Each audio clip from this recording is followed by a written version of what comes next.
Hey guys, tonight we're slipping into a world of faded ink, worn sandals, and the scent of sun-baked papyrus. You're not a gladiator. You're not a senator. You're a Roman librarian, and your job, though barely acknowledged by history, is to keep the empire's scrolls from chaos. The marble city of Rome is still dark, except for a faint orange glow creeping across the rooftops. Somewhere in the distance, a rooster gives a half-hearted crow, possibly regretting its life choices. You stir on a thin straw mattress, aching slightly from yesterday's scroll hauling. You've been dreaming of a beach in Hispania. But alas, duty calls, again. Your one-room flat smells faintly of oil lamp smoke and old leather. You rise slowly. There's no snooze button, only the distant rumble of wagons on the Via Sacra. The air is cool now, before the sun bakes the city stones. You probably won't survive this job long enough to retire, what with the stress, mildew, and risk of papyrus paper cuts. But for now, you're needed. So, before you get comfortable, take a moment to like the video and subscribe, but only if you genuinely enjoy what I do here. And hey, drop your location and what time it is where you are. I love knowing who else is dozing off across the world. Now dim the lights, maybe turn on a fan for that soft background hum, and let's ease into tonight's journey together. You yawn and rub your eyes, then trudge barefoot across your uneven tile floor. Your water jug is nearly empty, classic, but you sip the last of it while glancing at a wax tablet listing overdue imperial scrolls. Tiberius's grain requisition forms are 3 weeks late, again. You make a mental note to track them down, again. Your tunic hanging on a hook smells of vinegar and dust. You throw it on and then wrap your toga with the practiced slowness of someone who's had to do this daily since forever. It's not glamorous, it's drapey and itchy, and makes stairs dangerous. But hey, it's uniform. A tiny window lets in a sliver of gold. Through it, you glimpse Rome waking. Vendors opening stalls, smoke rising from a bakery chimney, a goat making eye contact you wish you hadn't returned. You step into your sandals and instantly remember that one of them squeaks. You promise, not for the first time, to fix it. You won't. You know you won't. Breakfast is a humble affair. You munch a bowl of tepid barley mash, probably overcooked yesterday and reheated by sheer proximity to a sunlit windowsill. It's food, technically. A few olives join the party, but they've gone soft in the worst way. Still, it's fuel, and your job won't do itself. There's something oddly peaceful about this moment. The quiet, the calm before the bureaucratic storm, the pigeons outside your window coo rhythmically, like feathery metronomes. You let the sounds settle into your bones. You glance once more at your wax tablet of tasks not yet ruining your day, and sigh. Some days it's manageable. Some days it's scroll avalanches, panicked senators, or Cicero's birthday essays delivered 50 years too late. Historians still argue whether Roman librarians had strict record-keeping systems or just winged it. Based on your day-to-day, it's a bit of both. There's method to the madness, but the method involves a lot of finger-crossing and duct tape, if duct tape had been invented. Today, you've got your usual roster. Collect overdue documents from the Senate archives, make space for the updated census scrolls, and copy a dispatch for some distant military outpost that's probably already been overrun by now. There's also that mystery scroll someone deposited last week with no author, date, or even language you recognize. Could be early Etruscan, could be a prank. Either way, it's giving off weird vibes. You fasten your belt pouch, a modest kit with stylus, sealing wax, and a slightly melted bit of soap. Then rolling your neck to stretch out the stiffness, you head for the door. Outside, Rome exhales. You join the stream of early risers, scribes, bakers, beggars, one suspiciously muscular poet. The streets are still manageable, though already a cart's stuck in a too narrow alley, and two merchants are screaming at each other over who sells better lentils. You navigate around a suspicious puddle and remind yourself not to make eye contact with any public statue that might be a disguised tax collector. It's moments like this, when the streets hum but don't roar, that you catch the charm of your ridiculous city. Sure, it smells like donkey and damp marble, but the light hits the temples just right. The air is still cool, and you, brave scroll wrangler, are off to keep the dusty heart of the empire beating one mislabeled tablet at a time. As you near the forum, the sounds grow louder. Sandals slapping, fountains trickling, senators huffing about grain prices. You pass a shop selling wax tablets shaped like Cupid, tacky but oddly popular during Saturnalia. You pause. Briefly consider buying one. Decide against it. Your wax budget is tight. Finally you see it. The tabularium. The massive public records office carved into the Capitoline Hill, looming like a forgotten god of paperwork. Its facade is cracked and noble. Pigeons squat on its cornices like judgmental librarians. You climb the stone steps slowly. There's no rush. The scrolls aren't going anywhere. Inside it's dim. Always dim. Torches flicker along the corridor, casting shadows that look vaguely accusatory. A clerk nods at you as you pass. Another is already napping with a reed pen still in hand. You inhale deeply. You've made it. You're here. Another day. Another 1,000 bits of parchment needing your tired, ink-stained attention. Your sandals echo with every step as you shuffle down the central corridor of the tabularium. The floor is a patchwork of worn stone tiles, most of which are uneven and probably a sprained ankle waiting to happen. You navigate them expertly. Years of dodging, structural neglect have given you ankles of steel and a permanent wince. Your first stop is the scriptorium side room, where your locker, really just a shelf behind a curtain, holds your backup toga, 2 emergency fig rolls, and 1 sternly worded scroll from your supervisor about proper use of official seal wax. You still suspect he wrote it in a bad mood after finding out you used the last of the good ink on a love poem, which, to be fair, wasn't even for you. You adjust your toga, smoothing the folds with practiced tedium. Wearing one is an exercise in ancient origami, and yours has never quite sat right since that one laundry mishap with the apprentice who thought pigeon droppings were just a rustic dye. Still, it's regulation, and the Senate gets twitchy if anyone looks too casual near their scrolls. Now dressed for drudgery, you make your way to the scribal break room. Really just a windowless nook with a bench and a water jug. The water tastes faintly of lead pipe and disappointment. You sip anyway. Hydration is important, even when the water might be giving you mild hallucinations. Breakfast, if you can call it that, happens on that very bench. A wedge of barley bread, dense enough to stop a Gallic arrow, and 2 suspiciously shriveled figs. You chew slowly, contemplating the idea that somewhere in the empire, someone might be eating honey-roasted dormice or spiced wine, but not you, not a humble librarian. Historians still argue whether Roman librarians were considered officials, servants, or just semi-permanent furniture in marble buildings. Judging by your last pay packet, you're leaning toward moderately literate statue. As you finish the last crumb of fig, a familiar voice croaks from behind a pillar. It's Marcus, one of the older scribes, and a man who smells perpetually of vinegar and bad news. "Forgot your belt pouch again, didn't you?" he mutters, gesturing toward your waist. You glance down. Belt pouch, check. Ink stylus, check. Smug Marcus, unnecessary. "No," you reply dryly, "but thanks for the confidence." He chuckles, then shuffles off, probably to go count the ceiling tiles or debate scroll storage with the intern who believes Cicero was fictional. You finish your water and head toward the archives. There's a certain peace in these early hours before the bureaucratic tsunami hits. The morning light filters through high slats in the wall, casting long golden beams across rows of shelving.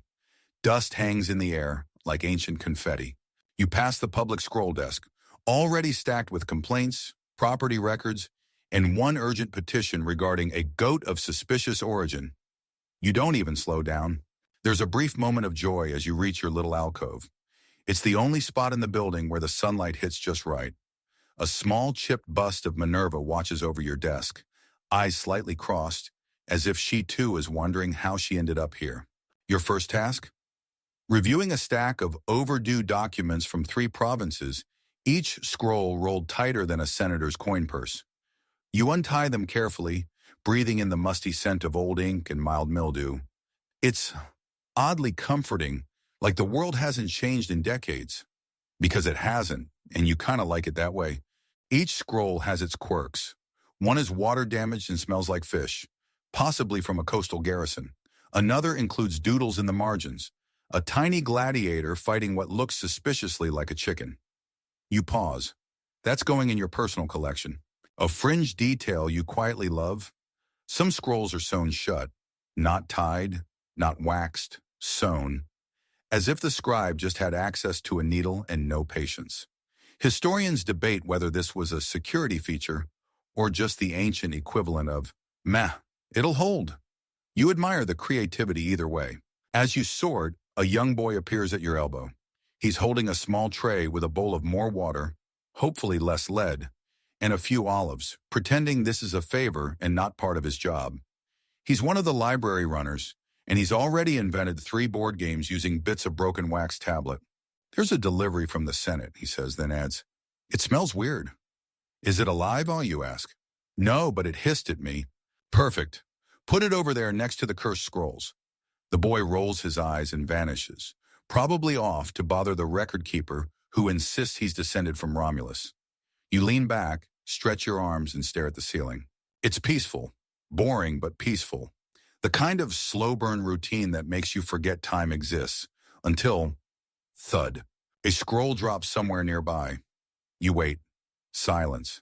Then the unmistakable sound of something rolling down a shelf and plopping onto the floor. Again. There's a reason you tied everything down with twine and passive aggression. Another scroll lands with a light poof of dust. This one you catch before it unspools all over the floor like a paper octopus. Your fingers, ink-stained and calloused, move with lazy precision as you tie it back up and slot it into its rightful place on the shelf. Military decrees, slightly offensive, 2nd century. You made that label yourself. By the time the second sunbeam hits your desk, you've organized 3 categories, flagged 2 scrolls for translation, and discovered a note inside one that simply reads, "Do not trust the bearded man." Vague, but noted. You scribble a brief note on your wax tablet. Ask about bearded man. You also draw a small squid for emotional balance. From far down the corridor, you hear the clatter of sandals and the distinct squawk of a state pigeon having an identity crisis. But that, mercifully, isn't your problem. Not yet. You sit back, stare at your neat stacks, and breathe. The morning's gone. The scrolls are in order. And for now, you're winning. You're halfway through copying a grain inventory from Bedtime when the real world knocks, literally. A firm rapping at the oak doors to the records wing echoes like someone trying to wake the dead, or at least a sleepy bureaucrat. You mutter something unrepeatable in Latin and shuffle toward it. The door creaks open to reveal a flustered young courier, toga askew and breath wheezing. His wax tablet is smeared with what looks suspiciously like honey. His eyes widen when he sees you. "Oh, good, it's you," he gasps, handing you a small scroll with a ribbon far too bright for this hour. "Urgent. Tabularium access form. Someone misplaced the key to the census vault." You blink at him. How does one misplace a 2-foot iron key? He shrugs, already backing away like a man who knows he's delivered a problem, not a solution. With a sigh, you grab your own much smaller set of keys and prepare to play bureaucratic detective. The census vault is housed deeper in the tabularium, near the base of the Capitoline Hill, where the air grows colder and the smell of old parchment gets a little aggressive. The hallway down is long and sloped, designed centuries ago by someone with no concept of comfort, but a deep affection for gravity. You descend slowly, your sandal squeaking once with every 4th step like a sad metronome. Marble gives way to darker stone, and torch brackets line the walls. Most empty, naturally. One has a cobweb shaped vaguely like Emperor Claudius. You reach the vault, a reinforced chamber holding the census scrolls from across the empire. Every 5 years, Rome counts its people, taxes their goats, and makes wild guesses about property values in Gaul. It's a big deal. It's also a mess. Inside, someone has indeed misplaced the master key. You find it, eventually, wedged behind a bronze bust of Cato the Elder, who looks deeply unimpressed with your life choices. You mutter an apology and open the vault. Inside, stacks of scrolls teeter like drunk philosophers. Some are tied with red string, urgent, others with green, updated. And then there's the mysterious blue ribbon scrolls, which no one's been able to define, but everyone's afraid to throw out. You begin the gentle process of reshelving. Scrolls fall, dust flies. A rat, no, wait, just a particularly hairy ink blot, scurries by. The peace of the early morning evaporates like dew on hot stone. Historians still argue whether the tabularium was more symbolic than functional, considering how few records survive intact. You suspect it was about 20% symbolic and 80% you trying not to sneeze into papyrus from Britannia. Midway through stacking a crate of North African census updates, you pause. Something feels off. You spot a scroll labeled Province Atlantis. You stare at it. Atlantis? A prank? A scribe with a sense of humor? A genuine imperial joke? You don't know. You file it under miscellaneous potential mythical realms and move on. As you close the vault, the sun finally spills fully into the tabularium, casting long beams through the upper windows. The city outside is now fully awake. You can hear the clatter of carts on the forum stones, the distant roar of the meat market, and the unmistakable sound of two senators having a heated argument about wine tariffs. You head back upstairs, slightly sweaty, a bit dustier, and still wondering who decided scrolls should be stored vertically. You pass a junior scribe asleep with his head on a ledger. You nudge him awake. He thanks you, confused and half drooling. He'll be back asleep in 5 minutes. Then you reach your desk again and see it's time. Time for your daily pilgrimage into the most chaotic part of your job, the Senate archives. It's just across the forum, tucked behind the Temple of Concord, which ironically sits next to one of the least concordant buildings in Rome. You grab your satchel, wrap your toga a little tighter, and step outside. The walk through the forum is a marvel of noise and nonsense. You pass a man trying to sell jars of genuine Egyptian sand, another selling scrolls promising to predict the future. They're all just drawings of ducks, and a woman loudly berating her husband for buying the wrong kind of laurel wreath. The forum itself is stunning. Marble colonnades, bronze statues, and hawks circling high overhead. You've walked this route 100 times, but you still admire the beauty. It's like moving through a very loud painting. Then the Senate building looms. It's both magnificent and migraine-inducing. You step inside and are immediately hit with the scent of sweat, stone, and ambition. The archive wing is down a side corridor, guarded by a clerk who looks perpetually suspicious. You nod. He grunts. It's your daily exchange. Inside the Senate archives are, how do we say this nicely, an interpretive exercise in document storage. Nothing is where it should be. Scrolls are stuffed in pottery jars. Ledgers are wedged between statues. One dispatch from Germania is being used as a doorstop. You resist the urge to scream. You locate today's retrievals. Land grants for veteran soldiers in Illyria, and a suspiciously soggy scroll labeled River Boundary Agreement. You sniff it. Yep, river. As you dig through a crate labeled Cicero, assorted, you find a scroll wrapped in cloth. Curious, you unwrap it, only to discover someone has drawn mustaches on every portrait of a provincial governor. You take a moment to appreciate the artistry. You return to the tabularium an hour later, scrolls balanced under one arm, toga trailing slightly in a puddle you swear wasn't there before. You set the documents down, glance at the sun's position, and realize it's not even midday yet. Time in the world of Roman bureaucracy is both endless and aggressively punctual. You stretch, crack your knuckles, and prepare for the next phase of the day. But first, maybe just sit for a moment. Just breathe. Just be still. A pigeon slams into the window. You flinch, and just like that, peace is over. The pigeon doesn't so much slam into the window as ricochet off of it like a very determined feathered messenger who's taken one too many detours through the wine market. You wince, approach the sill, and peer out. The pigeon is fine. Annoyed, but fine, shuffling back and forth on the ledge like it's rehearsing a speech about air traffic protocols. It coos aggressively. This particular bird wears a thin brass leg band, which means, unfortunately, it's a state pigeon. You sigh. Because if it's carrying a message, it means someone very far away just launched that bird through the sky, hoping it would land in a calm, controlled, professional location. Instead, it found you. You unlatch the window. The pigeon struts in like it owns the tabularium. You try to remove the message from its leg, but it pecks at your finger with all the fury of a senator denied a second lunch. You eventually bribe it with a fig. The message is a wax-sealed sliver of papyrus, badly written, rushed, and extremely ominous.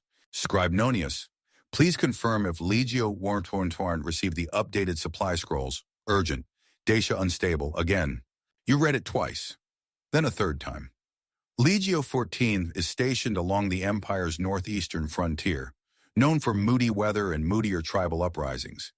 If they haven't received their updated supply scrolls, you'll have an army without bread and a regional governor without a job, possibly ahead. You check the supply dispatch log, and of course, the scroll meant for Legio War 13th is sitting 3 feet from you, tucked beneath a copy of Pliny the Elder's On the Proper Storage of Nuts. Excellent, just excellent. You flag it for immediate delivery and send the pigeon back with a reply. Copy retrieved. Will dispatch today. Include bonus scroll on oat preservation if situation worsens. The pigeon glares at you like it understands sarcasm. You suspect it does. You tie the scroll with a red ribbon, mark it expedite, and hand it to a runner who vanishes at alarming speed. You really should tip him one day. Then finally you get a few minutes of quiet. The scriptorium is dim and warm, and the afternoon heat presses gently against the high stone walls. It's in moments like these you remember why you haven't quit. You settle back at your desk. The scrolls wait. They always do. And today there's a particularly juicy one. A military census report from Hispania. It's thick, dozens of pages tied together with twine, full of suspicious notations and one margin doodle of a goat with a monocle. As you start untying it, a long groan echoes down the corridor. Not supernatural, not ominous, just Gaius. Gaius is one of the internal clerks, middle-aged, permanently sweaty, and devoted to exactly 3 things: lunchtime naps, loudly misquoting Seneca, and complaining about how no one appreciates scroll alignment anymore. He appears in the doorway like a damp storm cloud. "You got that Aquileia tax breakdown?" he asks, already knowing the answer is no. You gesture to a pile of uncategorized ledgers. Somewhere in there, possibly behind a very angry philosophical treatise. He makes a face like he's just bitten into spoiled garum. "This entire empire would fall apart without us." You nod. "Some days I dream of letting it." Gaius leaves grumbling, muttering something about how even the gladiators at least got cheers when they worked. You resist the urge to applaud him ironically. Back to your census scroll. It's fascinating in its own bleak way. Lists of names, quantities of barley issued, lengths of tunics distributed. You discover that one cohort in southern Hispania filed for double sandals due to excessive ants. You make a note. You love little details like that. One column, though, is smudged. Entire names are missing, replaced by what looks like a chicken's footprint. Maybe. You pause. No, that can't be right. Historians still argue whether Roman scribes ever intentionally altered census data, especially for remote provinces. Based on the creative ink work before you, you'd say the answer's an enthusiastic yes. You copy what you can, draft a report on the inconsistencies, and mentally prepare for the inevitable visit from a very offended prefect of supplies. And then comes the mouse. It darts across your desk like a tiny papyrus-loving missile, vanishing into a stack of old farming records from Sicily. You shriek, not loudly but enough that your dignity files a complaint. You reach for a wax tablet to throw. Decide against it. That's how you lost the Jupiter tax assessment last month. Instead, you shoo it away with your stylus. It pauses, stares at you, possibly judging, then disappears. You consider reporting it to maintenance. But last time you did, they blamed you for encouraging pests with literary conversation. So you let it go. The day grinds forward. Scroll after scroll, ink smudges, wax seal failures. You fix a ledger tied shut with what appears to be shoelace. You correct a translation error where annual barley was mistakenly recorded as immortal barley, which honestly sounds way cooler than anything else in the pantry. And then comes a knock at your desk. It's the junior pigeon handler. Her eyes are wide. "There's a situation," she whispers. You raise an eyebrow. "Did another pigeon get drunk in the wine cellar?" "Worse, apparently. One's gone rogue. Escaped. Flew into the Senate chamber. Defecated mid-session. Landed on a bust of Augustus and refused to leave. It's still there. You blink slowly. You've never handled a pigeon emergency before. But today's as good a day as any. You grab a length of bread crust from your desk, straighten your toga, and prepare for what might be the strangest 10 minutes of your entire bureaucratic career. After all, someone's got to deal with the flying problem in the marble courtroom. Might as well be you. You arrive at the Senate chamber with a half-eaten bread crust in one hand, your sandals coated in pigeon-related anxiety, and the vague hope that someone else will take charge. No such luck. A small crowd has formed just outside the chamber doors. Senators, scribes, a single confused grain merchant, all craning their necks to catch a glimpse of the chaos inside. The atmosphere is thick with whispered curses and the sound of someone trying to coax the bird down in a soothing voice that's really just making things worse. Inside, it's majestic. Marble columns, a vast domed ceiling, golden statues watching everyone like judgmental ancestors. And in the very center of this imperial dignity, atop a perfectly sculpted bust of Augustus, is the rogue pigeon. It's glaring. You step inside cautiously. One senator shoots you a look like, please tell me you're the solution. You are not. The pigeon fluffs its feathers and lets out a coo so offended, it might as well be a speech. You sigh, hold up the crust, and begin inching forward with all the grace of someone who absolutely does not want to be in this situation. Here, feathery friend, you murmur.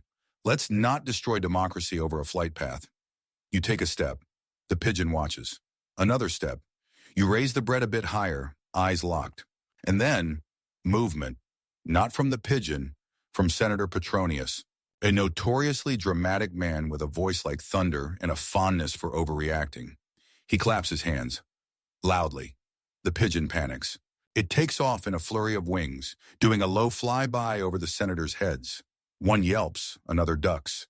Papers go flying. Someone screams, "It's an omen!" and immediately tries to flee. The pigeon loops the chamber once, then lands squarely on your shoulder. You freeze. The room freezes. Someone whispers, "It has chosen." You slowly raise your hand and offer the crust. The pigeon, surprisingly polite now, nibbles it gently. The crisis apparently is over. You make eye contact with the head clerk. He nods once. The pigeon is retrieved. The chamber settles. Petronius is escorted out for breathing too theatrically. You return to the tabularium with new respect, mild bird scratches, and a strong desire to never speak of this again. The afternoon picks up speed as it always does. You return to your desk, now covered in a fresh heap of bureaucratic nonsense. Among the pile, a request from the Vestal Virgins for repair estimates on a cracked marble basin, a decree from the East declaring mandatory goat inventory, and a scroll from the provincial office in Gaul with half the words crossed out and replaced with what looks like ancient doodles of broccoli. You get back to work. Hours pass in the quiet hum of transcription. Your reed pen scratches steadily across the page. You breathe in ink and parchment. You think about lunch, which is more a formality than a meal in your life. Still, it marks time. Your midday break is spent out in the courtyard, a shaded nook with a crumbling statue of Mercury and a bench that wobbles. You chew on a wedge of flatbread, exactly as dry as it looks, and a few olives that were probably pickled before you were born. The gossip starts immediately. Gaius arrives with a bowl of lentils and news that the emperor's niece has been seen sneaking into the theater dressed as a gladiator. You raise an eyebrow. He swears it's true. Historians will never believe the half of this, he mutters, spooning lentils like a man betrayed by every meal he's ever had. You nod, trying not to laugh. One of the younger scribes joins you. Cassia, bright-eyed, always covered in ink stains. She brings a fig and a tale about a scroll that started smoking. Not catching fire, just steaming a little. She says it was cursed. You say it was probably left on the torch shelf. You both agree to call it even. Lunch ends too soon. Back inside, the scroll from Dacia you were dreading finally arrives. It's thick, wax-sealed, and slightly damp, none of which bodes well. It's a military report, half in Latin, half in what might be angry shorthand. You try to decipher it. Something about fort walls partially eaten, followed by a sketch of what appears to be a goat with teeth. You pause. Read it again. Yes, definitely a goat, definitely teeth. You begin to draft a reply requesting clarification. Are the goats literal? Are the bites structural? It's not the strangest message you've read. That honor still goes to the letter from Egypt, composed entirely in rhyming hexameter, explaining the theft of a sacred ibis. Still, it raises the usual debate. Is this an exaggeration, or is Dacia really that weird? Historians still argue whether Roman governors embellished local problems to receive more resources, or if the provinces were genuinely, aggressively unmanageable. Based on your scrolls, you suspect both. By the time you finish the Dacia response, the sun is dipping lower in the sky, casting long golden fingers across the scriptorium floor. You pause, stretch, wonder briefly if your legs still work. You stand and do the scroll shuffle, a slow pacing motion between shelves where you pretend to re-shelve while actually avoiding further assignments. It's a delicate art. Your last task before evening is copying part of a tax census. The numbers blur after a while. So many zeros, so few coins actually collected. You wonder if anyone ever checks these. And then, from the bottom of the pile comes a special scroll, marked in crimson, tagged with 3 wax seals and a note. Deliver personally to the Temple of Vesta. Do not unroll. Do not peek. Do not ask. Naturally, you're going to peek, but not yet. Because first you have to escort the cursed scroll through half of Rome without tripping over a street performer, being waylaid by a philosopher, or encountering another pigeon. Good luck with that. You tuck the crimson-sealed scroll carefully into the inner fold of your toga, adjusting it like contraband, which, let's be honest, it probably is. The instructions are laughably ominous. Do not unroll, do not peek, do not ask. That's basically begging you to investigate. But first things first, you've got to survive the journey across Rome. From the capital to the Temple of Vesta isn't a long walk, but it's a minefield of social obligation, street chaos, and unexpected livestock. You step out into the forum once again, armed with your scroll and your skepticism. It's late afternoon now, the sun slanting low, casting everything in gold. Marble columns gleam, doves circle lazily above, and the general population has entered what you call peak yelling hour. Merchants are hollering about discounted wine. A philosopher is debating himself on the value of onions. And one man in a too-short tunic appears to be juggling bricks for denarii. You make it 10 paces before being intercepted by Claudia, one of the public record scribes, who insists on telling you, in excruciating detail, about her cousin's engagement to a senator's nephew's dentist. You nod politely while mentally reciting the Latin alphabet backward to stay awake. When she finally lets you go, you fake an urgent scroll emergency and disappear down an alley. Halfway to the temple, you stop at a fountain to wash your hands, only to find a goat has taken residence in the basin. You both stare at each other. It sneezes. You leave. Then you see it, the Temple of Vesta, its elegant round dome perched like a marble crown among the forum's angular architecture. Sacred, ancient, and home to Rome's most respected and possibly most terrifying women, the Vestal Virgins. You take a breath, straighten your toga, and approach. At the entrance, a junior priestess eyes you suspiciously. She's maybe 16 and already looks like she could defeat you in both debate and combat. Scroll delivery, you say, presenting it like a humble offering to the gods. She takes it with both hands, inspects the seals, then nods. We expected it hours ago. Got distracted by a pigeon revolt in a mildly haunted ledger, you reply. She doesn't smile. You feel judged by someone who hasn't even voted yet. As she disappears into the inner sanctum with the scroll, you linger for a moment outside. You don't know what was in that scroll, but you do know that anything bound for the Vestals usually involves politics, scandal, or mysterious rituals involving extremely flammable herbs. Historians still argue what exactly the Vestals did behind closed doors, aside from tending the sacred flame and keeping state secrets. Theories range from secret divinations to coded political meetings, or maybe they just really liked dramatic flair and hated pigeons.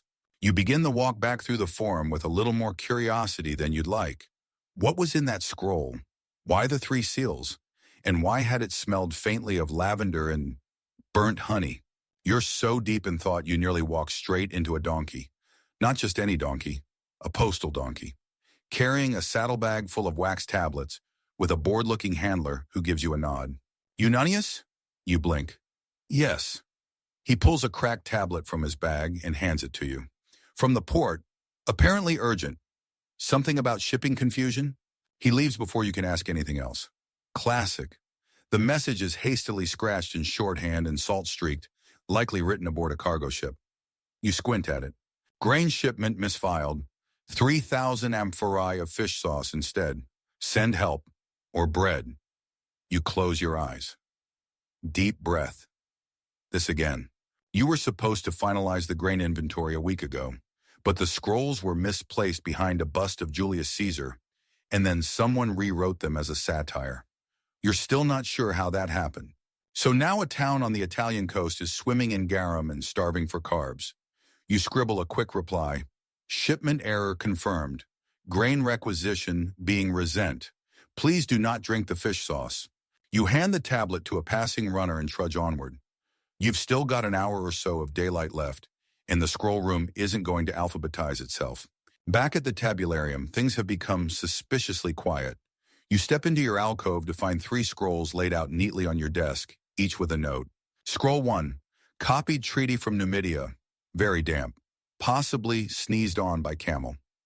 Scroll 2, draft proposal for Senator Tullius, full of passive-aggressive footnotes. Scroll 3, unmarked, smells faintly of cinnamon, no one claims it. You tackle the treaty first. The ink is smudged and the scroll has warped from moisture. As you unroll it, flakes of what might be camel hair fall into your lap. You mutter a blessing to the gods of hygiene and set it aside for drying. The Tullius proposal is a bureaucratic masterpiece of pettiness. Every sentence includes a backhanded compliment or veiled complaint. The senator's diligence, while occasionally misdirected, reflects a passionate engagement with trivial matters. You snort. Someone's been reading your correspondence. And then the cinnamon scroll. You sniff it. Definitely cinnamon. Maybe cloves? You open it cautiously. Inside poetry. Not just any poetry. Love poetry, and addressed to you. You pause, blink. Lines flow in delicate, practiced script. References to your inky hands, your silent glances across the forum, your heroic efforts wrangling rebellious scrolls. You look around, half expecting this to be a prank, but no one's hiding behind a pillar snickering. The handwriting is unfamiliar, elegant, controlled. A secret admirer? You reread the final stanza. In silence you write, but your eyes shout brighter truths than Cicero ever dared. You fold the scroll carefully, place it in your satchel, and try not to smile too obviously. You'll think about this later, when you're not surrounded by colleagues who would absolutely never let you live it down. Outside, the sun begins to set, painting the sky in gold and pink. Light streams through the high windows, catching in the dust like drifting fireflies. Your stomach growls. It's almost dinner time. But before you leave, you tuck the love poem into your personal wax tablet case, between your grocery list and a very unflattering caricature of Gaius. You lock the scroll cabinets with practiced ease, giving the door latch a gentle tug for good measure. You made it through another day, mostly. You step out of the tabularium just as the last light of day kisses the marble rooftops. Rome in this golden hour is briefly beautiful. The chaos settles. The pigeons roost. The forum breathes. You walk slowly, your bones aching in that familiar, oddly comforting way. Like your skeleton is saying, we survived again, somehow. Dinner is not far. A small papana near the Sabura, your usual haunt. It's tucked between a bathhouse and a rather questionable tattoo stall, but it serves lentil stew hot and bread only mostly stale. What more can a Roman librarian want? As you approach, you pass a pair of musicians playing a mournful tune on reed flutes. One stops mid-note to sneeze. You toss a coin anyway. Art's art. Inside the papana, it's crowded and dim. Oil lamps flicker on the walls, casting amber light over sweaty patrons and steaming bowls of something edible. Probably. You nod to the innkeeper, Livia, a woman who runs her tavern like a general commands an army. The usual? She asks, already ladling lentils. You know me too well. Unfortunate for both of us. She hands you a bowl, a hunk of bread, and a look that says, try not to sit near anyone likely to start a fire. You find a spot near the back, away from the louder patrons arguing about chariot racing and the newest scandal involving an amphora of counterfeit honey.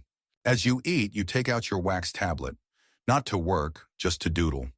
You sketch the mystery pigeon from earlier, wearing a senator's toga and holding a scroll labeled urgent. You add a note beneath, Citizen Pigeonius, Defender of the Senate. You chuckle softly. Dinner's not great, but it's hot, and it fills you with just enough warmth to make the evening bearable. You eat slowly, savoring the quiet hum of conversation around you. Across the room, you spot a group of scribes from the census office. One of them catches your eye, raises a brow, and mimes unrolling a scroll. Ah, word of your poetic admirer has already begun to spread. You shake your head. Rome has ears. and it gossips in footnotes. You leave the Papana just as the sky deepens into twilight. The air is cooler now, carrying the scent of roasting chestnuts and bathhouse smoke. You start the walk home. It's a slow trudge through cobbled streets, your sandals flapping softly. Lamps flicker to life in doorways. A child runs past carrying a wooden sword and a serious look. Somewhere a lyre is being badly played. You pass a statue of Jupiter and whisper your daily joke. Still no raise, still not smited, we're even. At home, your modest one-room flat. You light a small oil lamp, change into a less dusty tunic, and collapse onto your straw mattress with a sigh that sounds older than the Republic. Your space is humble. A low shelf of scrolls, a chipped cup, and a tiny bronze figurine of Minerva that you once found lodged inside a scroll titled Agricultural Yields in You. You kept her. She's crooked and missing a toe, but she watches over your evenings with silent judgment. You stretch out, belly full, mind buzzing lightly. You think about the scroll to the Vestals, about the goat treaty from Dacia, about that ridiculous pigeon, and of course, about the love poem. You retrieve it from your satchel. Unfold it slowly. Read the lines again, letting the script's gentle curves guide your eyes. It's beautiful, in a way few things in your daily grind are. Whoever wrote this knew your world, knew the quiet. You smile. Then you notice something. In the bottom corner, pressed faintly into the parchment, is a seal mark. Not the sender's name, but a symbol, a stylized torch surrounded by olive branches. You've seen it before? In the margins of certain scrolls, on the inside flap of letters addressed to nobody. It's not official, not military, not religious. It's personal. A symbol used by someone who knows how to stay invisible in plain sight. You lean back on your mattress, stare at the ceiling, and wonder, just for a moment, who they are. Another scribe, a senator's aide, someone from the temple. Your thoughts drift. You let the poem rest on your chest and close your eyes, but sleep doesn't come right away. Because outside, the quiet is broken. Not by voices, not by carts, but by a strange humming. You sit up. It's faint, rhythmic, metallic. You move to the window, pull back the thin linen curtain, and peer into the night. Down the street, two men in dark cloaks are loading scroll crates onto a cart. You squint. Recognize one as a junior clerk from the Senate archives. But the other? Not familiar. Tall, pale, gloved hands, they're whispering, moving fast. You slip your sandals back on, creep into the hallway and down the back stairs, just enough to get a closer look without being seen. The crates are marked Private Archive, Do Not Remove, but they're being removed. You retreat before they see you, heart thumping. Back inside, you pace. Historians still argue whether certain records ever disappeared from the Senate archives, or were quietly removed for political convenience. You've never believed it. Until now. You sit down, scribble a note on your wax tablet, watch archive crate activity, Senate wing. You stare at the note, unsure whether to report it, or to ask questions, or to mind your business and eat more lentils. You glance at the love poem, then back at the wax tablet. Maybe tomorrow you'll find out more. Maybe tonight you'll just rest. You blow out the lamp, and let Rome hum you to sleep. You wake before dawn as usual, though the word wake might be generous. Your body sort of oozes out of sleep, like molasses sliding from a jar. The mattress creaks under you, straw whispering against linen as you sit up in the dim half-light. Outside, the city hasn't stirred yet, just the distant clink of a baker's oven door and a rooster you hope isn't trying to sing in Latin again. You stretch. Something pops, possibly your soul. No dramatic breakfast today, just a small cup of watered-down wine and the last heel of yesterday's barley loaf. You chew with the enthusiasm of a cow chewing a particularly philosophical patch of grass. Then it's time. You tug on your toga, half blind, still yawning, and tuck your satchel under one arm. Inside, your wax tablets, a smudged list of scrolls to sort, and that folded love poem, which you still haven't dared respond to. You step into the early light. The sky is barely beginning to tint gold, the air still cool and misty. The streets are yours. For the moment.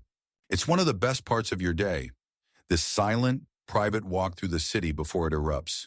You pass silent fountains, closed shops, and the Temple of Janus with both doors sealed shut, a sign that Rome is, for now, technically not at war.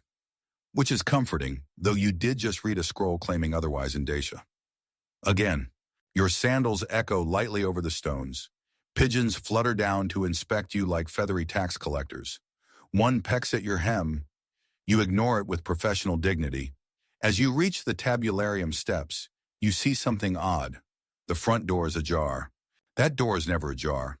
You hesitate, then push it gently open, revealing the interior still cloaked in shadow. No voices, no footsteps, just the familiar scent of parchment and old dust and ink. You step inside and freeze.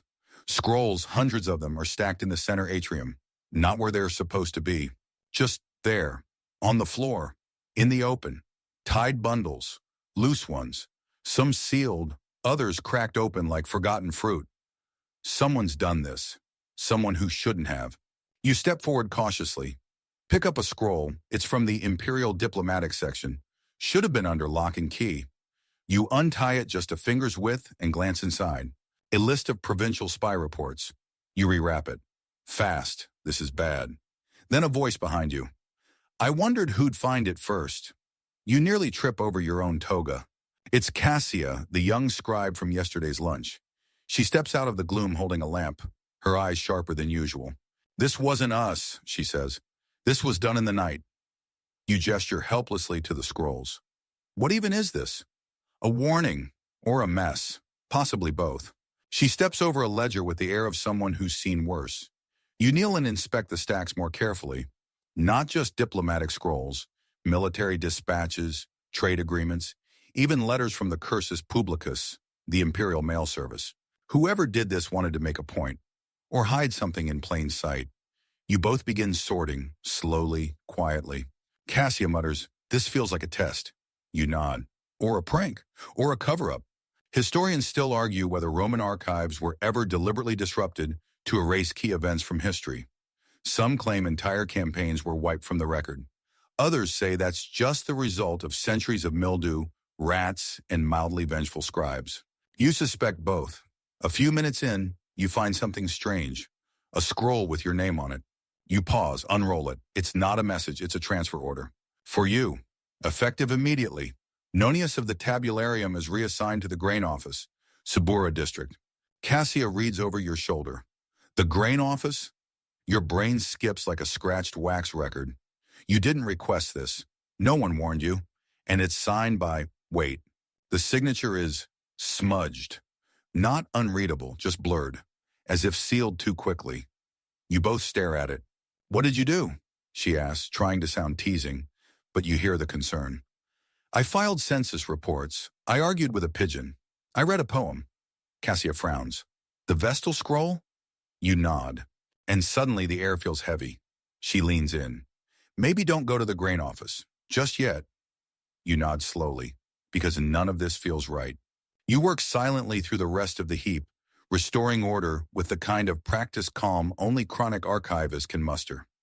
It's slow, meditative, like brushing the teeth of an angry lion. You sort by province, by year, by scent, and even once by tone. One scroll was just angry somehow. Midway through, Gaius appears, stops, stares. This some kind of promotion? You don't even look up. It's a test. He nods like that makes sense, then vanishes with the uncanny silence of a middle-aged man avoiding responsibility. By midday, the scrolls are mostly back in their shelves.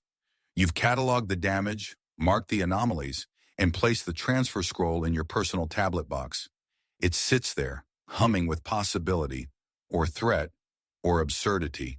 You eat lunch standing, chewing bread while staring at a floor map of the archive.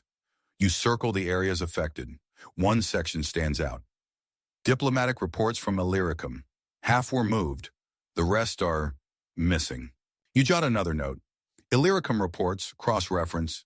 Cassia returns with 2 cups of watered wine and a theory involving exiled senators, secret treaties, and a Vestal librarian with a grudge. You clink cups and toast to absurdity. As you sip, she pulls a folded parchment from her sleeve. Found this, she says, tucked inside a record from Numidia. Seemed deliberate. You unfold it. It's a short message inked in haste. They're hiding the storm. Watch the names, the answers in the gaps. No signature. You fold it again. Slide it into your satchel. The seal symbol from the love poem appears faintly on the back, almost hidden in the folds. This is no longer a sleepy week at the archive. This is something else. Bigger than scrolls. Bigger than reassignment notices. You exhale slowly. You might be a librarian, but Rome just threw you into a mystery. And Rome never plays fair. The rest of the day unfolds with eerie smoothness, which, let's be honest, only makes you more suspicious. Scrolls arrive exactly on time. Runners don't trip over each other. Even Gaius completes a full ledger without once complaining about his knees or the fall of Republican values. It's like Rome itself is trying too hard to convince you nothing's wrong. But you know better. You spend the afternoon tracing names. Names from the missing Illyricum scrolls. Names from the census records. From supply rosters. From obscure marriage contracts that somehow always end up smelling like pickled fish. And you notice something. In the lists of governors, commanders, envoys, there are gaps, small ones. A name dropped here, a reference erased there. Whole careers vanished mid-sentence, like bureaucratic ghosts. It's subtle, the kind of thing only a scribe with too much time and a well-maintained quill would catch. But it's there. And the strangest thing? These gaps all trace back to a 10-year period, the final decade of the reign of Emperor Domitian. The one they never talk about at dinner parties. Historians still argue whether Domitian's last years were plagued by quiet rebellion, or if the Senate just hated his haircut and rewrote the record out of spite. You're starting to think it might have been both. You begin cross-referencing seals. There it is again, the olive torch mark. It shows up in the margins of certain decrees, on a few unusual grain inventories, and most puzzlingly, on a mundane recipe scroll for barley porridge. Is it a code? A signature? A prank from the world's most subtle chef? Cassia helps where she can, pulling scrolls, deciphering old notes, occasionally making off-color jokes about sedition. But even she begins to frown as the pattern emerges. This isn't just lost record, she says. Someone edited history. You both go quiet. You glance at the window. The light's changing again. Rome slipping into that drowsy golden pre-evening lull. From the tabularium's high vantage, you can see smoke curling from bakery chimneys, shadows stretching like lazy dogs across rooftops, and the long line forming at the public baths. You'd like nothing more than to end the day with a warm soak and a cold drink, but instead you're knee-deep in something that smells more like treason than scroll mold. You roll up the latest stack and decide to visit the restricted annex. It's rarely used, a low-vaulted room near the back of the archives with shelves full of sensitive material, mostly things no one wants to be responsible for. Tax codes from cursed towns, confessions from gladiators, a scroll titled, "How Not to Annoy the Emperor," that's literally just blank. The annex is dim, lit by one flickering lamp and the collective weight of secrets. You unlock the heavy door with your brass key, push it open, and are greeted by the musty papyrus-scented breath of a room that hasn't had proper ventilation since the reign of Tiberius. You step inside, start scanning the labels. Decreta Imperi, provincial witness statements, misc, curses, needs review. Then in the back corner, a shelf labeled simply Vesta. Your heart slows. You approach. The scrolls are neatly bundled, tied with cream ribbon, each stamped with a seal. Not the torch and olive one. These bear the official emblem of the Temple of Vesta, the sacred flame in a circle. You pick one up, carefully. The wax is brittle. You break it gently, feeling the odd weight of a document meant to be read only by those who never talk about it. Inside, a report on a failed ritual. A vestal mispronounced a blessing. A goat died. A minor earthquake occurred.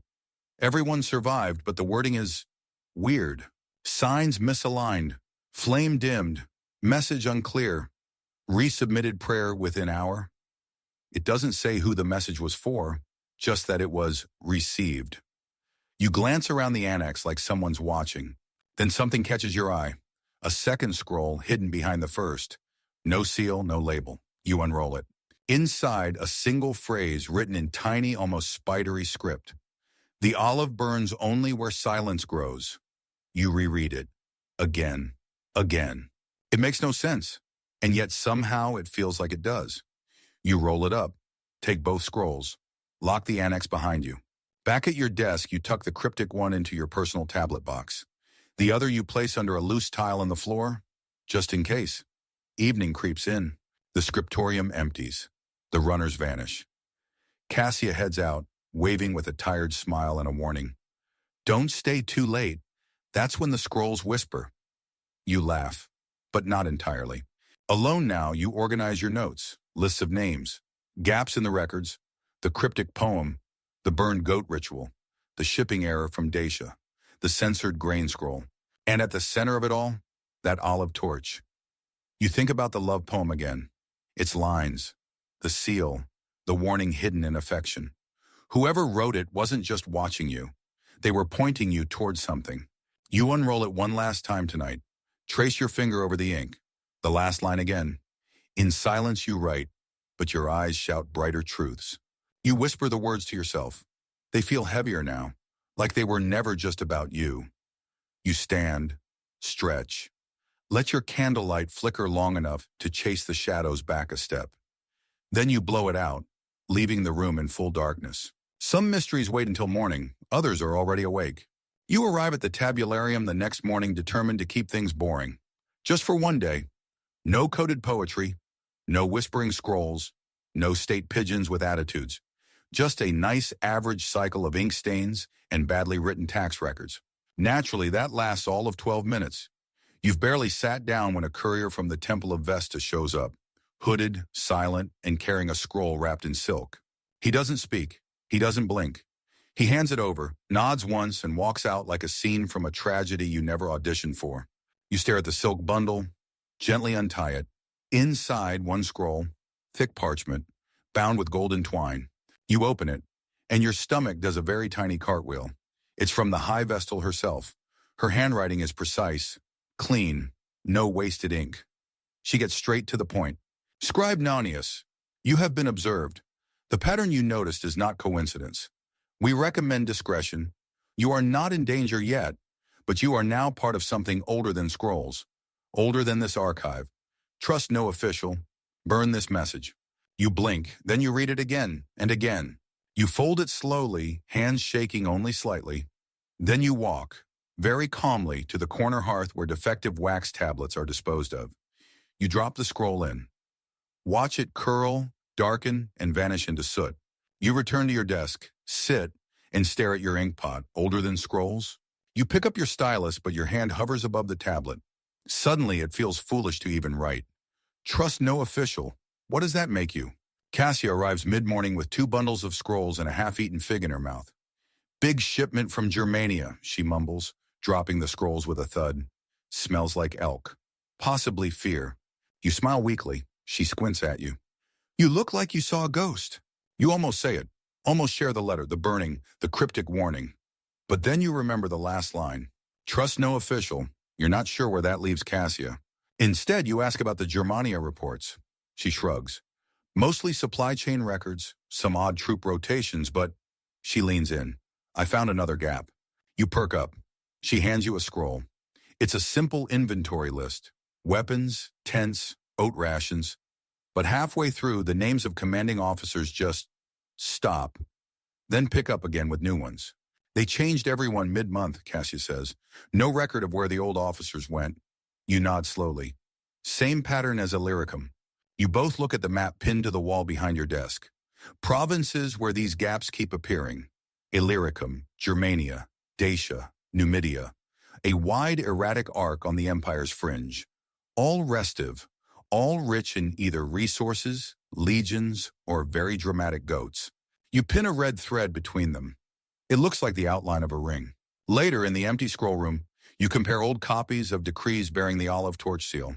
Some of them are official, yes, but others are personal, even intimate. Letters from prefects to wives, from generals to poets, from senators to lovers. Always stamped, always that symbol. You start to form a theory. Not an organization, not exactly, a network.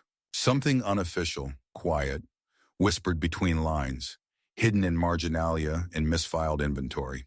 You think about the phrase from the unmarked scroll, the olive burns only where silence grows. You wonder, what if the olive torch isn't a name, but a warning system? A kind of soft rebellion, A network of those inside the machinery of empire who noticed something wrong and left breadcrumbs for anyone else who might be listening. You sit back and realize you're now listening loudly. At lunch, Gaius joins you with a suspiciously cheerful demeanor. Guess who got reassigned to the astrological records department? He says, waving a scroll. I've gone from barley counts to planetary conjunctions. You raise an eyebrow. That's quite a shift. I know. Yesterday I was tracking grain theft. Today I'm learning how Saturn apparently hates goats. You pause. Oh, did you request the transfer? He frowns. No, thought it was a mistake. But the signature was, well, smudged. Another smudged signature? Another mysterious transfer? You ask casually if he's heard of anyone else being moved. He shrugs. Cassia got an offer from the Eastern Archives. Didn't take it. Said something about unfinished business with scrolls that know too much. I think she was joking. You're not sure. You glance at your wax tablet. You've begun keeping 2 sets of notes now, one for official business, one for everything else. You've hidden the latter inside a hollowed-out scroll labeled Shipping Ledgers, Boring, Volume 4. No one's opened that since the Great Wheat Moth incident. You make a decision. That afternoon you visit the Temple of Vesta again, not to talk, just to look. You linger near the columns, listen to the chanting, watch the movement of priestesses like flowing marble. You spot the junior priestess from the scroll delivery. She sees you, nods. Then, barely perceptible, she tilts her head toward the side gate. You wait, then follow. Behind the temple, where the alley curls like a secret, she stands beside a plain stone wall. In her hand, a scroll. She gives it to you, silent. Inside 3 names. One of them is yours. Beneath the names, 1 line. These 3 must not vanish. You look up to ask, but she's already gone. You clutch the scroll, return to the tabularium in a daze. Evening again. The lamplight dances over shelves as if trying to read along. Cassia joins you near the end of the day, clutching a wine jug. We may as well drink before the Empire edits us out, she says, handing you a clay cup. You clink. You drink, and you wonder how far this trail goes. Who's doing the erasing? And how long before your name gets more than smudged? The next morning, you leave your flat before the sun even peeks over the rooftops. Not because you're eager, but because your dreams were full of missing names and whispering scrolls, and flaming olive branches chasing you down the Forum like vengeful shrubbery. Restful, it was not. You clutch the scroll from the Vestal priestess tightly in your satchel. 3 names. One of them yours. No titles, no context. Just a flat imperative. These 3 must not vanish. You repeat the phrase under your breath as you descend the steps of the Capitoline Hill. It echoes like a riddle. The tabularium looms ahead in the pale light, its windows still dark, the whole structure slouching against the morning fog like an old philosopher with secrets. You approach slowly, as if it might bite. Inside, the smell of lamp soot and dry parchment is oddly comforting, familiar. But you don't go to your desk, not yet. Instead, you head for the census room. It's a cramped little chamber crammed between 2 archive halls. Smells like ink, onions, and quiet desperation. You spent 1 month in here back when a clerical error listed you as both a widow and a blacksmith. You were neither. The census scribes are meticulous, but they're not subtle. You know how to find what you're looking for.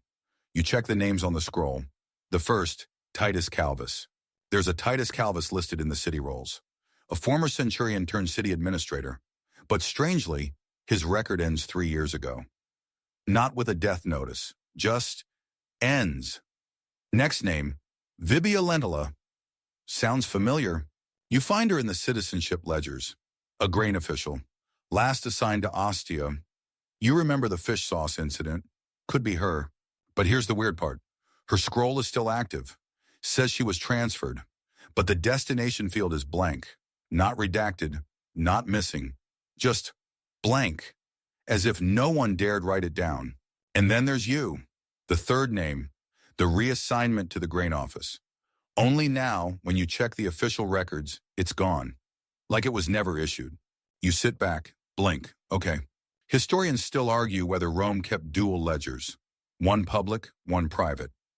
Some suggest that key files were altered for political theater. That the real empire was shadow managed by a parallel bureaucracy with its own rules. You've laughed at that theory before. You're not laughing now. You jot down the findings in your secret wax tablet. The one you've started hiding behind the copy of Trireme Hull Shapes and the Tragic Metaphor, a scroll so dull that even fire refuses to consume it.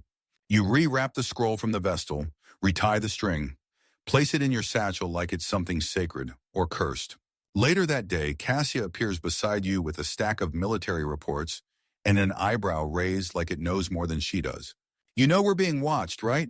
You freeze. How do you know? Because Gaius has been pretending to sharpen the same stylus for 3 hours. And that guy from the Ministry of Fountains just happened to ask if we've seen any unusual scroll activity. You glance at Gaius. He is indeed still rubbing a stylus on a pumice stone that has not been a pumice stone for at least a decade. Cassia sits beside you, lowers her voice. I think we've got about 1 day left before someone asks us to take a short sabbatical in the countryside. You sigh. Maybe we should let this go. Cassia snorts. You ever known a librarian to let anything go? We keep receipts for receipts. She's right. You take her to the annex. You show her the torch scrolls. You lay out your map, your red thread, your tablet full of anomalies. And she listens, quietly, eyes growing more serious with each scroll. When you finish, she says, we need help. Who? There's a woman in the eastern wing, she says. Old school. Been here since the year of 3 emperors. Knows things. Keeps things. They say she once forged a scroll so perfectly the emperor signed it twice. You raise an eyebrow. She sounds illegal. She is. But she owes me a favor. You both find her in a back room, surrounded by scrolls so old they practically hum. Her name is Larsha. She's 87 and refers to the Senate as those togied pigeons. She listens to your story, says nothing for a long time, then pulls a small scroll from inside her robe. You've no idea how long it's been there. Possibly decades.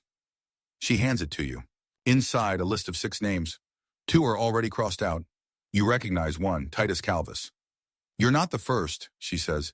You might be the last. She tells you about the Olive Branch Circle. Not an official society, but a loosely connected network of scribes, officials, even temple servants who've spent years documenting what the empire deletes. They don't fight. They don't speak. They record. Quietly, thoroughly. Sometimes the only resistance left is memory. Larsha warns you, they'll try to move you, or discredit you, or erase your records. If you're lucky, you'll be assigned to copy legal definitions in the outer provinces until your beard grows its own beard. You ask why they haven't erased her. She grins. I am already erased. That's why I'm still here.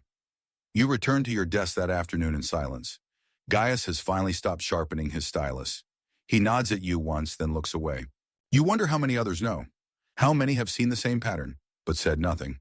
Cassia passes you a note as she walks by, as casual as handing over a wine list. It says, the storm is moving. We don't stop it. We archive it. See you tonight.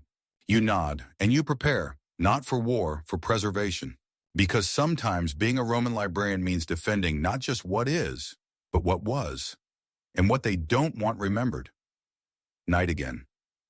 The city stretches under the stars like a tired old beast. Lanterns flicker along alleyways, casting shadows longer than truth. You walk carefully, avoiding loose stones, discarded fruit, and the occasional early philosopher arguing with a statue. Cassia meets you near the Field of Mars, exactly where the note said. She's wearing a plain cloak, face shadowed, but you can tell it's her by the way she carries herself, like someone who's memorized the location of every secret room in Rome, but still occasionally walks into doorways. You ready, she asks. You nod. Good, don't scream. You raise an eyebrow. Is that a warning or a challenge? She smirks, then leads you into a structure you've passed 100 times without noticing. It's tucked between 2 temples, half swallowed by ivy, and blessedly forgettable. The kind of place even the gods overlook. Inside stairs, narrow, steep, ancient. You descend slowly, the air growing cooler with each step. Smells like parchment, old stone, and faint sandal sweat. Eventually, the steps open into a low circular chamber lit by lanterns shielded in bronze. And you freeze. Scrolls, hundreds, maybe thousands, stacked along walls, hanging from ropes, filed in drawers. And people, 8, maybe 10, moving with quiet purpose. A few scribes, a priestess, an elderly man with a censor's seal tattooed on his wrist. Cassia speaks. Welcome to the sub-archive. You try to say something witty, but your throat forgot how. Cassia hands you a small wooden token, carved with the olive torch symbol. This means you've seen too much to walk away. You pocket it carefully. A woman approaches, middle-aged, serious, with ink-stained fingers and an imperial accent. Her name is Drusilla, and she speaks with the weight of someone who once filed imperial edicts and now files truth. She gestures toward a scroll table. We copy what they erase. We restore what they alter. We track what moves. She shows you one scroll, the real version of a decree from Domitian's last year. It mentions troop movements, tax breaks, and a list of names later purged from all surviving records. The official scroll you saw, rewritten, smoothed over, bowdlerized like a poem rewritten by a bureaucrat. You ask, why preserve all this if no one sees it? She answers, because one day someone will, and if they don't, we still remembered. You nod slowly. You're shown your place, a small desk, 2 bundles of censored records, a list of discrepancies. You work. Hours pass. The act of copying, deliberate, focused, calms you. Your hands move on their own. Cassia sits across from you, lips moving silently as she reviews a log of census transfers. Eventually you whisper, do you think we'll make a difference? She doesn't look up. We already did. We noticed. You finish the scroll, seal it with wax, stamp it with the olive torch. For a moment you feel like a tiny ember in a very large darkness. But an ember can start something. Later they bring out tea, cold, bitter, spiced with something probably older than most temples. Everyone drinks in silence. One scribe hums a lullaby. Someone snores in the corner with a scroll balanced on their chest. You look around. This is the empire under the empire, the footnotes, the forgotten, and here you are, a sleepy librarian with ink on your sleeves, now knee-deep in resistance by record-keeping. The irony is not lost on you. Drusilla brings you one last scroll. This just arrived, she says. It's from the Dacian front, unredacted. You read it, eyes widening. It's a military report, not notable until the final paragraph. Units B and C reassigned under direct temple oversight. Civilian archivist will be installed at key relay station. Name, Nonius. Your name, again. Cassia peers over your shoulder. They're trying to bury you in a post you can't refuse. You reread the scroll. If you accept, you vanish. Officially still part of the system, just somewhere, out of reach. You ask, why me? Drusilla folds her arms.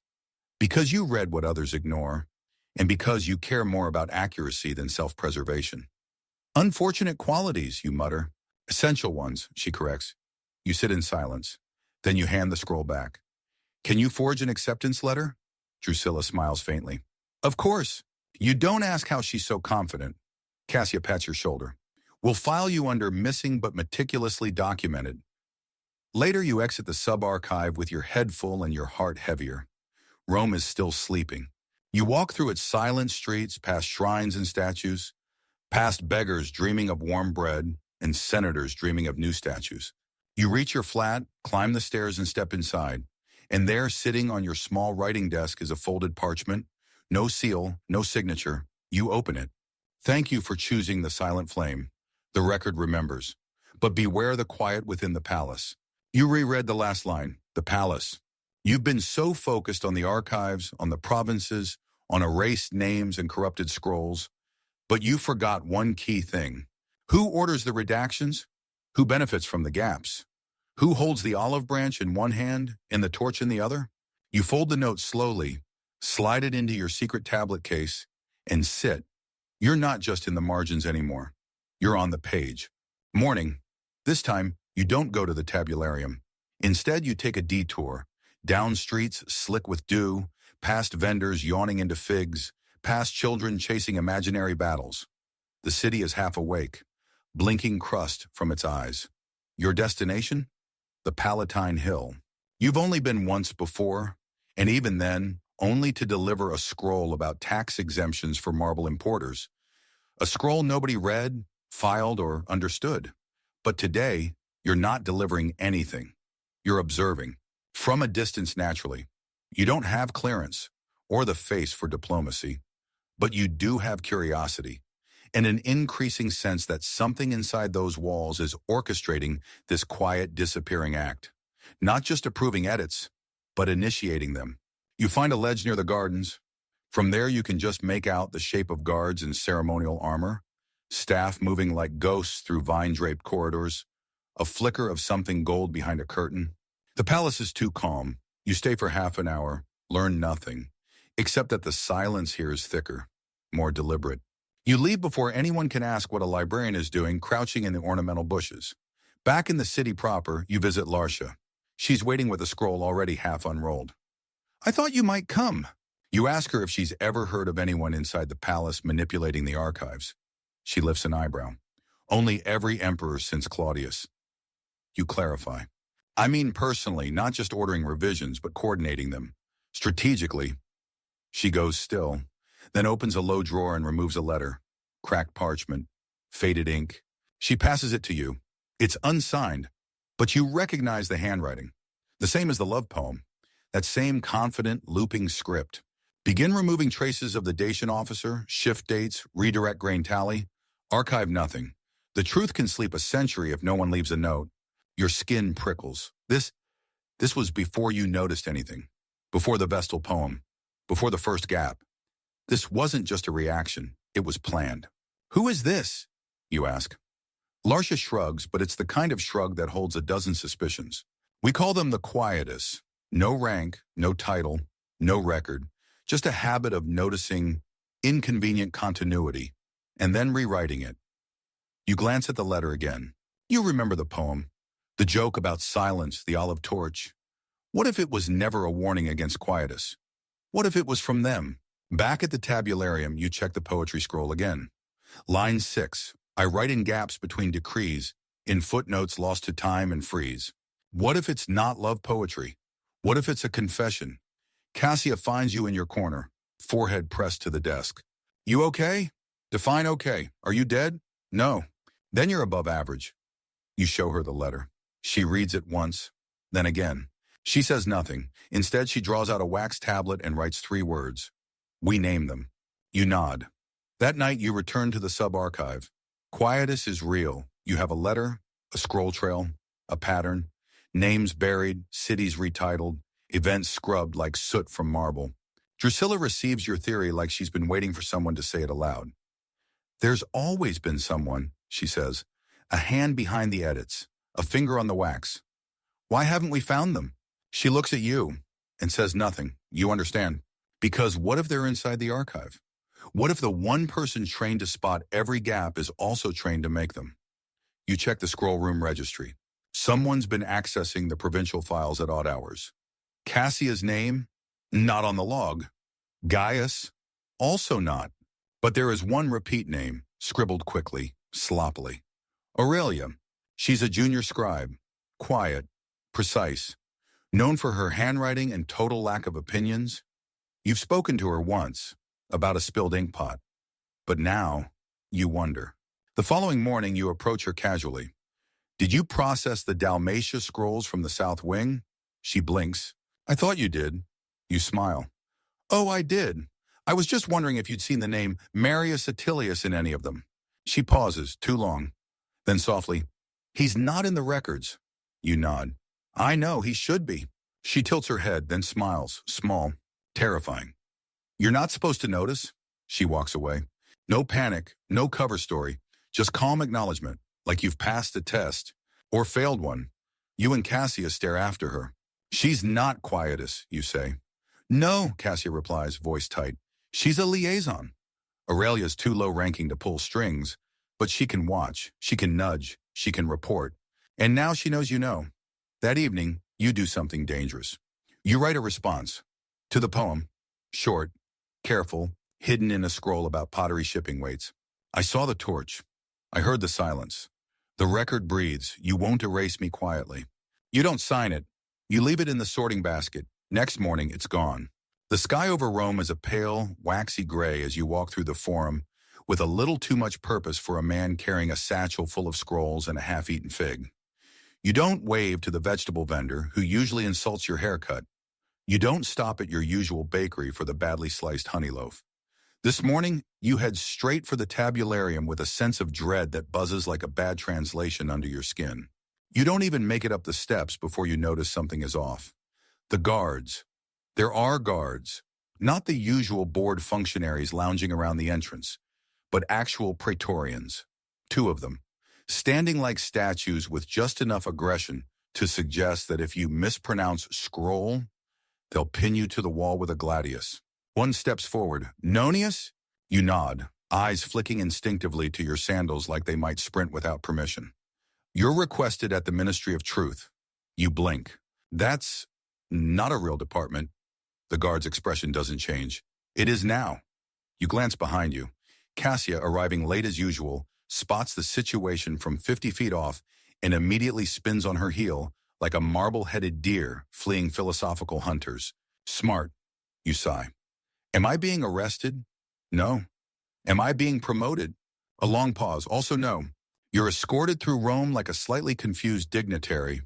The Ministry of Truth turns out to be a recently repurposed villa near the Campus Martius. Columns still smell like lime plaster. There are more guards inside, more silence. You're led to a room with 1 chair, 1 desk, and 1 person, Aurelia. She looks up from a scroll, gestures for you to sit, no guards inside, no chains, just that eerie calm. Would you like something to drink, she asks, as if this is a normal visit and not a surprise semi-interrogation. Depends, you reply. Is it poisoned? She smiles faintly. Only if you insist. You sit, slowly. She unfurls a scroll. We've been watching your progress. Your curiosity is impressive. Most scribes, when they notice inconsistencies, assume it's bad handwriting. You say nothing. She leans in. So here's the offer. You join us. You are quietus. Not precisely, she says. We don't call ourselves that. That's the name others gave us. We prefer the recorders. You stifle a laugh. You're erasing people. We're refining the narrative, she says. There's a difference. Rome is a vast, chaotic thing. Too many truths and too little parchment. Someone has to decide what survives. You blink. That's what we do. You forge history. We shape it. A pause. She offers you a new scroll. Sealed, heavy. You crack the wax. Inside, your new assignment. Archivist to the Office of Narrative Realignment. You read the fine print. You'll be tasked with smoothing contradictory records, harmonizing accounts, creating continuity across imperial decrees, even if it means improvising. Aurelia watches your face like a snake considering its next nap. This is where your skills matter, she says. You see the pattern. You care about the details. Why waste that? You look at her, at the scroll, at the room, at the crack in the plaster behind her shoulder, where the new paint is already peeling. Why offer this, you ask? Why not just erase me? She shrugs. You'd pop up again. People like you always do. Better to use the flame than waste time trying to snuff it. You lean back. The room feels smaller now. And if I say no, then your transfer to Dacia proceeds as planned. You exhale. The one with no grain shipments, wolves the size of donkeys in charming weather? The same. You consider. It's not really a choice. Not if you want to stay in Rome. Not if you want to protect Cassia, Larcia, Drusilla. Not if you want to stay alive. But you've also seen what they do. You've seen the gaps, the names that vanish, the rewritten tragedies, the erasure so smooth that no one notices the past has been redrafted like a bad stage play. And now they want you to hold the pen. Aurelia watches you. You smile. A small, resigned, deeply sarcastic smile. Will there be snacks? She blinks. Yes. Do I get my own stylus? You can keep your current one. You pause. Then say, fine, but I get a desk near a window. She nods once. Done. You leave with the scroll in hand, trying not to shake. Back at the tabularium, Cassia corners you in the alley behind the east stacks. She looks at your face, says nothing, just raises her eyebrows. You hand her a copy of the reassignment notice. She reads it, whistles. Well, she says, either you're in deep trouble or you're about to get your own set of custom wax tablets. Possibly both, you reply. You spend the evening in your apartment, pacing. You light a lamp, blow it out, light it again. You open your secret tablet case, read over your notes, the erased names, the gaps, the false dates, the olive torch. You reach for a blank scroll and begin writing, but not what they asked for. You write what really happened, today, this week, this year, a record of how Rome edits its soul one scroll at a time. And then carefully you copy it by hand. Twice. One you hide inside the hollowed-out tax scroll on defective amphorae.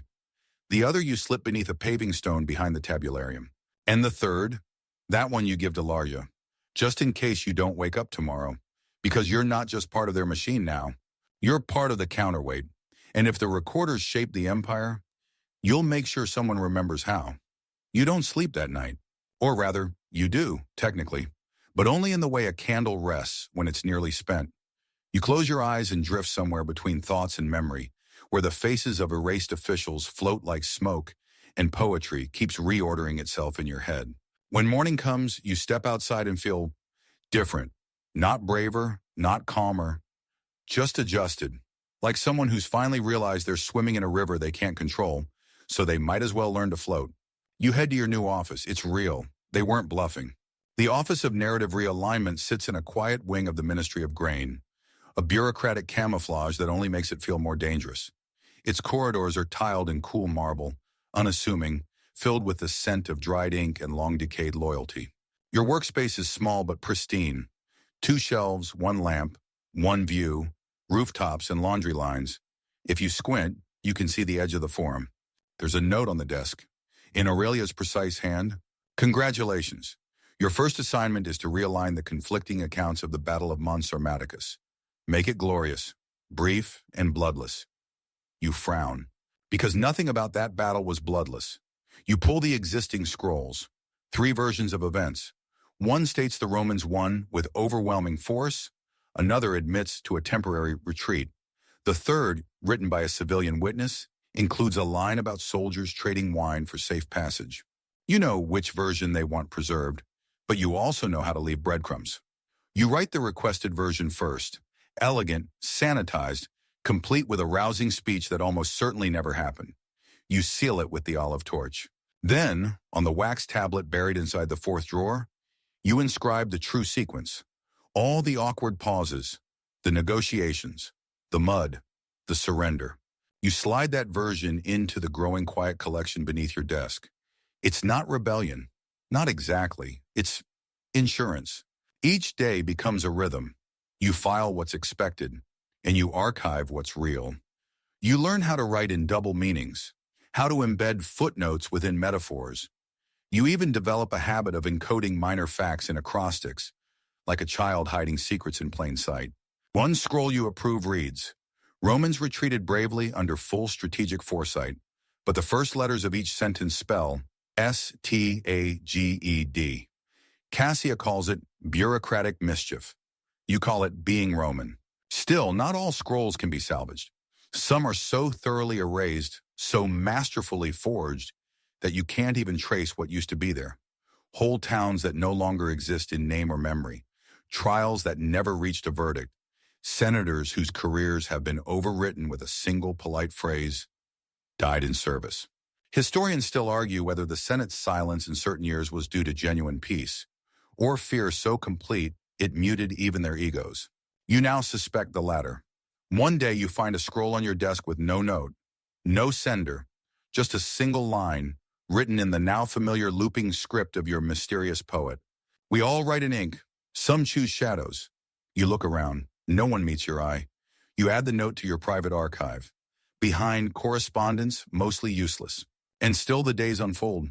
The palace continues to reshape its past, smoothing out wrinkles like a toga pressed for a statue unveiling.